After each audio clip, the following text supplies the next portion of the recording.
Hey guys, it's Marta from Call of the Wild Canine Training, and we are back with daily dog training. Today is number 10. We got 10 down. It's awesome. Today we're going to speak about a topic that probably lies the closest to me personally. Something I strongly believe in, something that I myself had to work on a lot, and it means really the whole world to me. Which is seeing the dog you have and not the dog you would like to have. It sounds very easy, but stay with me, you'll see where I'm going with this. So,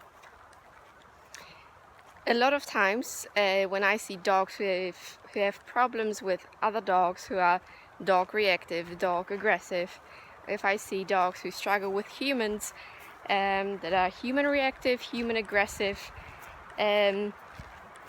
a lot of times I see that the owners or whoever owns the dog or had the dog has not been working with the dog they had, but with the dog they would like to have.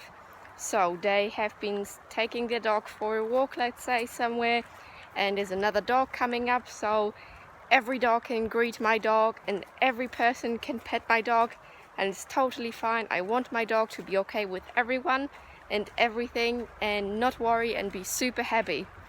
So for everyone who has that kind of dog, it's great because you have nothing to worry about. But if you have a dog who is not comfortable with everyone touching him, if you have a dog who doesn't like other dogs rushing up to him, but you allow every person to walk up to your dog and pet it and make a fuss and speak with the poo poo poo voice and make all sorts of weird noises, and every dog, regardless if it's small, big, friendly, not friendly, dominant or not dominant, you put your dog in a place where he has to advocate for himself, which can result into growling, for example, to make sure that he gets space from those people walking up to him, or biting, so he gets the space he needs. And he's showing it to all of us. Every dog is showing us what they want. If you see your dog, you have to observe your dog and what he's trying to tell you, which is body language. If you have a dog that's worried, more people touching him and more dogs approaching him is not going to help. It's only going to make it worse. So you really have to see the dog you personally have. I can't tell everyone this is how you have to do it.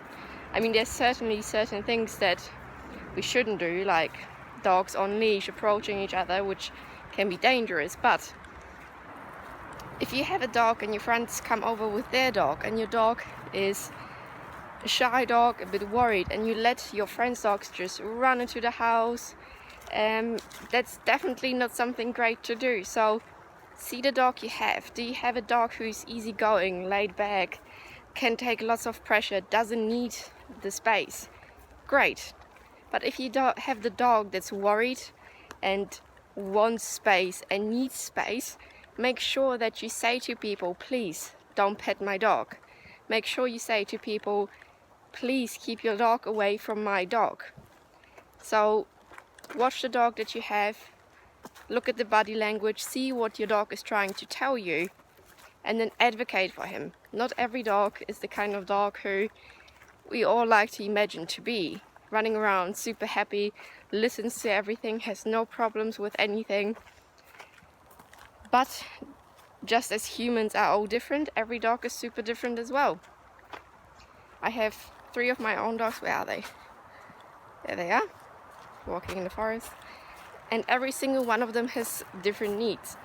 My youngest one, Maruda, she is absolutely fantastic with people, to the point where I have to correct her for overexcitement because she gets too wound up and it wouldn't lead to any sorts of good choices. With dogs, she's great, she couldn't care less. My oldest dog couldn't care less about anyone.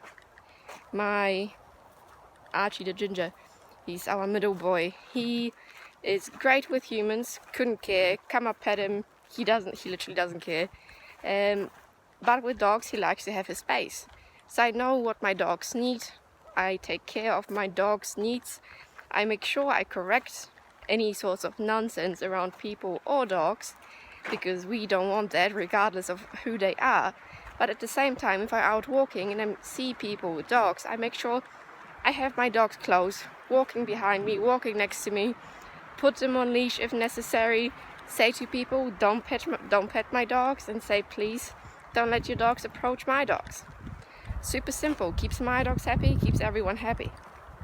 I hope that helps. I really wanted to put that one on number 10 because it's, as I said, very close to me personally, because I had struggles saying no at some point until I realized that my life and my dog's life is more important than what other people think if I told them to not pet my dog. And now my dogs are happier and I'm happier. So make sure that if you don't want something, you also tell people to respect that.